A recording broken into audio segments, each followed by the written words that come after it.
Imagine a world where every message, every whisper, every urgent plea had to travel by horse, by foot, by ship across oceans, over mountains, through hostile terrain. A world where the simple act of hearing a loved one's voice could take weeks, or might never happen at all. That was our world, until a spark of inspiration changed everything. It began, as many great stories do, with a mistake. In 1876, in a cluttered Boston workshop, a young inventor named Alexander Graham Bell spilled acid on his clothes. Desperate, he called out to his assistant in another room, "Mr. Watson, come here, I want to see you." To his astonishment, Thomas Watson heard him, not through the walls, but through a wire. That accidental cry was the first human voice ever transmitted by electricity. But Bell's journey to that moment was neither smooth nor solitary. For years he had been obsessed with the idea of transmitting sound. Bell came from a family devoted to communication. His father and grandfather had worked with the deaf, and Bell himself taught the deaf to speak. To him, sound was not just vibration, it was life. And yet, Bell wasn't alone in this race. Across America, in Highland Park, Illinois, a brilliant inventor named Elisha Gray was tinkering away at his own voice transmission device. Gray, an engineer with a sharp mind and a gentle demeanor, had independently come close to the very same discovery. On the very day Bell filed his patent, Gray submitted a caveat, a legal document signaling his intent to patent a similar device. Some say Bell sprinted to the patent office just hours before Gray. Others whisper darker tales that Bell, through back channels, may have glimpsed Gray's designs and gained an unfair advantage. Whatever the truth, history crowned Bell the victor. And in the spring of 1876, at the Centennial Exposition in Philadelphia, he demonstrated his invention to none other than Emperor Dom Pedro II of Brazil and the great scientist Sir William Thomson. When the emperor heard a voice emerge from a box, he gasped, "My God, it talks!" The world would never be the same? But the first telephones were crude. The liquid transmitter Bell used was unreliable, and early calls were a tinny, ghostly echo. Companies like Western Union dismissed Bell's patent as a mere scientific toy. One executive famously said, "The telephone has too many shortcomings to be seriously considered as a means of communication."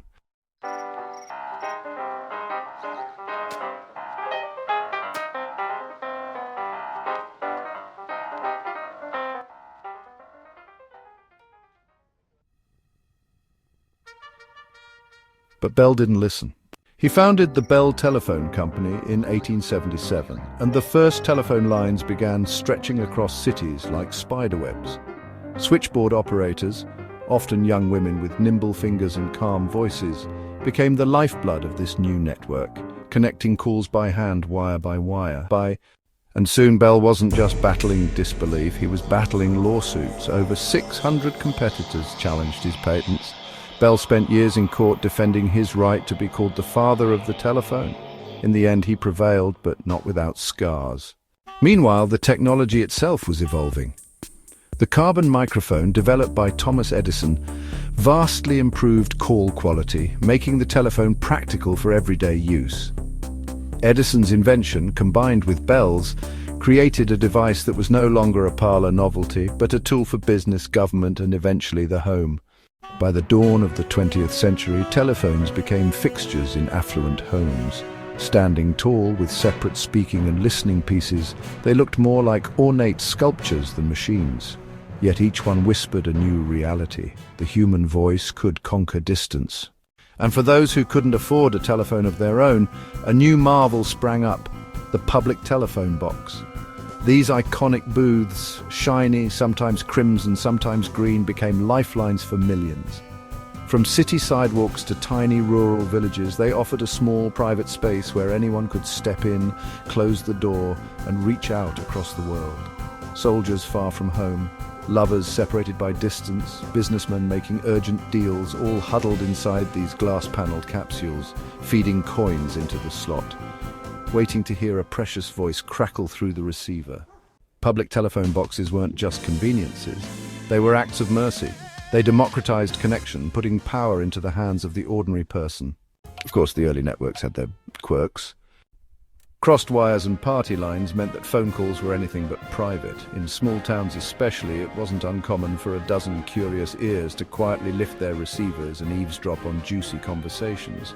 Entire romances blossomed this way, strangers accidentally overhearing each other exchanging shy greetings over tangled wires, until eventually some of them met in person and married. But cross-connections weren't always sweet. Misunderstandings, broken secrets, and accidental gossip could turn a community upside down. Then in 1915, a brighter moment electrified the world. From New York City, Alexander Graham Bell himself made the first transcontinental telephone call. His words traveled by wire all the way to his old assistant Thomas Watson, now in San Francisco. "Mr. Watson," he said, echoing their very first conversation, "come here, I want you." Watson laughed. "It would take me a week now." The telephone had shrunk America. Distance was no longer a chasm, but a heartbeat. Still, connecting cities and countries was a monumental challenge. Submarine cables had to be laid across oceans, an expensive, risky endeavor. It wasn't until 1956 that the first transatlantic telephone cable, TT1, finally allowed voices to cross from North America to Europe without relying on patchy radio signals. Meanwhile, the look and feel of the telephone transformed dramatically. Gone were the ornate Victorian devices. The 1930s ushered in sleek black Bakelite phones, the Model 302 designed for simplicity and mass production. Rotary dials replaced switchboard operators for local calls, allowing users to spin numbers with the tip of a finger, each whirring click bringing them closer to another voice. World War II accelerated innovation. Secure military communication needed speed, reliability, and privacy. Engineers pushed the boundaries, developing technologies that would later spill into civilian life. But during these turbulent decades, a darker chapter unfolded. As telephone networks expanded and international cables crisscrossed oceans, a new kind of listener tuned in: governments. By the time of the Cold War, telephone espionage had become a deadly serious business. Entire agencies were built to tap lines, intercept conversations, and eavesdrop on whispered secrets between presidents, spies, and revolutionaries. Hidden listening devices, cable intercepts, and clandestine wiretaps created a vast, invisible web of global surveillance. The humble telephone, once a marvel of intimacy, had become a weapon of power.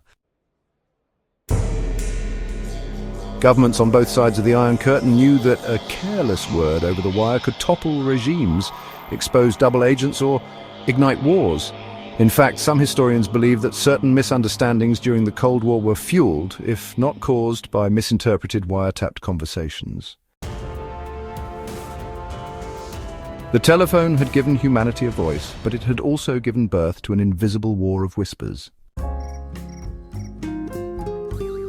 By the 1960s, touch-tone phones arrived. No more slow, clunky dials. A quick tap of a button and the connection was made. The cheerful beeps of the keypad became the soundtrack of a new, faster era. But the real revolution was wireless. In 1947, researchers at Bell Labs, those relentless pioneers, laid the groundwork for cellular communication.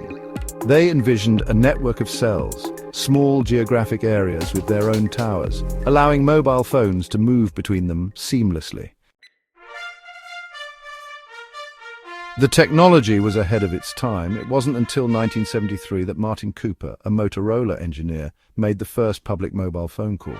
Standing on a New York City sidewalk, Cooper called his rival at Bell Labs to gloat, holding a bulky 2.5-pound prototype to his ear.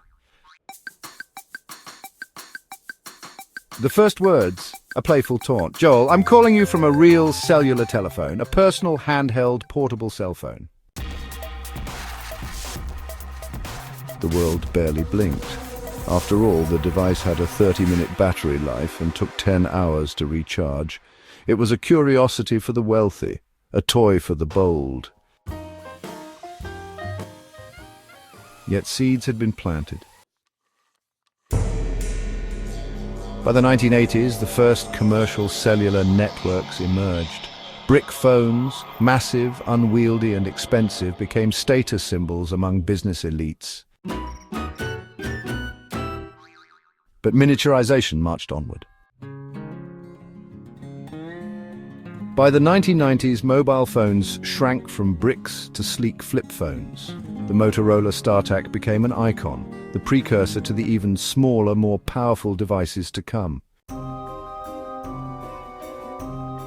And then another seismic shift, the rise of smartphones. In 2007, Steve Jobs walked onto a stage in California and held up a sleek rectangle of glass and metal. The iPhone wasn't just a phone, it was a revolution packed into your pocket. No buttons, just a touchscreen. Not just voice calls, but texts, emails, music, photos, internet browsing, all merged into one device. It wasn't the first smartphone. BlackBerry and Nokia had pioneered that path, but it was the first to make it elegant, intuitive, and, well, addictive. Within a few short years, the way humans communicated changed more profoundly than at any time since Bell called Watson. The humble telephone, once a box whispering ghostly echoes, had evolved into a global nervous system connecting billions in an instant. It toppled governments, united movements, ended relationships, sparked revolutions, saved lives. And yet, the magic remains the same. Across all these transformations, the essence of Bell's dream endures. The longing to bridge distance, to shrink the space between hearts and minds, to make a lonely planet feel just a little more intimate. One accidental spill of acid, one desperate cry for help, and humanity found its voice. And if the past is any guide, the next leap could be just a whisper.